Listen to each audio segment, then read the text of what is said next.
এই প্রথমবার কোনো ফলাফলের পরে তৃণমূল মিটিং করছে। দেখা যাচ্ছে তৃণমূলের কোনো কার্যালয় নাই, তৃণমূল করে নেতা নেত্রীদের সেরকমভাবে বৈঠক করতে দেখা যায়নি।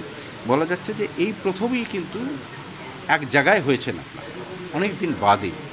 এবং শুধু তাই নয়, যেটা বিশেষভাবে উল্লেখযোগ্য যে এই তৃণমূলের বৈঠকে আইপ্যাক বা ওই ধরনের কোনো সংস্থার প্রতিনিধিরা আপনাদেরকে নিয়ন্ত্রণ করছে না, তাই তো? আপনি একদমই ঠিক বলেছেন। প্রথমে আপনার এক একটা করে প্রশ্নের উত্তর দিই। সেটা হচ্ছে যে আপনারা সকলেই জানেন যে তৃণমূল কংগ্রেসের জুন মাসের 22 তারিখে ন্যাশনাল ওয়ার্কিং কমিটি তৈরি হয় এবং সেটা তৈরি হয়েছে ডেমোক্রেটিক পদ্ধতিতে। তারপরে তৈরি হয় স্টেট কমিটি। স্টেট কমিটি তৈরি হওয়ার পরে এলো ডিস্ট্রিক্ট প্রেসিডেন্টস এবং ফ্রন্টাল অর্গানাইজেশন কারা লিড করবেন। এই সমস্ত প্রক্রিয়াটি সম্পন্ন করতে একটা সময় লাগে। সেই সময় লেগে আমরা এই মুহূর্তে আমাদের দলের চেয়ারম্যান শ্রী অরূপ রায় মাননীয় বিধায়ক এবং সভাপতি শ্রী বিপ্লব মিত্র মাননীয় বিধায়ক, এখানে সাবিনাদি আছেন, উনি স্টেটের ফ্রন্টাল হেড মহিলার, সমরবাবু আছেন, উনি ন্যাশনাল ওয়ার্কিং কমিটির মেম্বার, আমিও ন্যাশনাল ওয়ার্কিং কমিটির মেম্বার। প্রথম প্রশ্ন হচ্ছে যে আপনারা যদি এর আগে দেখেন, নির্বাচনের আগে যে কার্যালয় থেকে তৃণমূল কংগ্রেস পরিচালিত হতো, জেলাতে কথা আমি বলছি, দেখা গেল যে নির্বাচনের পরে সেই কার্যালয়ের মালিক বা মালকিন অভিযোগ করলেন যে সেখানে যারা দায়িত্বে ছিলেন তারা নিয়মিত তাকে ভাড়া দিতেন না বা কোনো ইস্যু ছিল, তাই তো? ইলেকট্রিসিটি বিলও দেওয়া হয়নি। ফলে এই রেগুলারিটির দায়িত্ব এখানে কারোর ছিল না।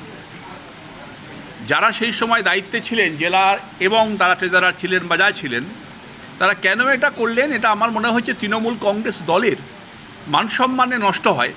যদি আপনি কারোর বাড়ি ভাড়া নেন আর তারপরে বাড়িওয়ালা অভিযোগ করে যে আপনি বাড়ি ভাড়া দেন না, সেটা মোটেই কাম্য নয়। ফলে আমরা সিদ্ধান্ত নিয়েছি, আমাদের বর্ষিয়ার নেতৃত্ব আছেন, সাবিনাদি আছেন, আমরা সিদ্ধান্ত তাজমুল্লাহ আছেন, যে আমরা নতুন একটি ভবন ভাড়া করব প্রপারলি, ভাড়া করে এবং সেখানে যাতে প্রপার অ্যাকশন হয়, প্রপার তারা ভাড়া পান, আমাদের সামর্থ্যের মধ্যে দলের প্রেসিডেন্ট আমাদের যে অনুমোদন দেবেন, যে বাজেট দেবেন, তার মধ্যে আমরা করব। এটা হল নাম্বার 1। নাম্বার 2 হচ্ছে যে তৃণমূল কংগ্রেসের আজকে এই যে আমরা একত্রিত হয়েছি, এই যে প্রধান কারণ হচ্ছে যে আপনি যদি দেখেন 2026 সালে তৃণমূল কংগ্রেস ভোটটা হেরে গেছে এবং সেই হারটা খুব ব্যাপক হয়েছে। 211-12টা সিট পাওয়া একটা দল যখন 80-তে নেমে আসে, তখন বুঝতে হবে কোথাও একটা বড় গলদ ছিল।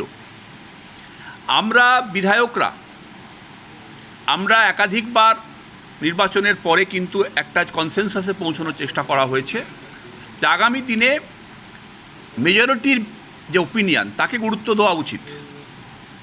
এখন মেজরিটি ওপিনিয়ন গুরুত্ব না দিয়ে যদি কোনো কাউকে চাপিয়ে দেওয়া হয়, তাহলে সেটা ডেমোক্রেটিক্যালি ঠিক হয় না।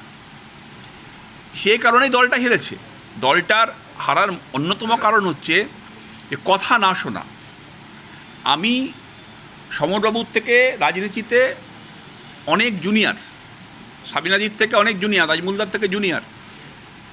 আমাকে এটা বুঝতে হবে যে দল চালানোর ক্ষেত্রে সিনিয়ররা যে পরামর্শ দেবেন, সেই পরামর্শটা মাথা পেতে নিলে আখেরে দলেরই লাভ হবে।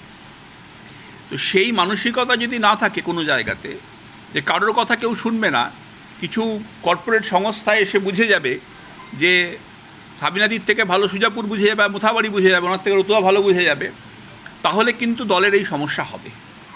তো সেই কারণে আমাদের এই পথ চলা, এবং এই পথ চলাতে আমরা যাদের স্বচ্ছ ভাবমূর্তি আছে তাদের সকলকে সঙ্গে নিয়ে, এখানে কেউ নেতা না, আমি নিশ্চয়ই ডিস্ট্রিক্ট প্রেসিডেন্ট, কিন্তু এটা কালেকটিভলি সব কিছু সিদ্ধান্ত নেওয়া হচ্ছে, আগামী দিনেও হবে।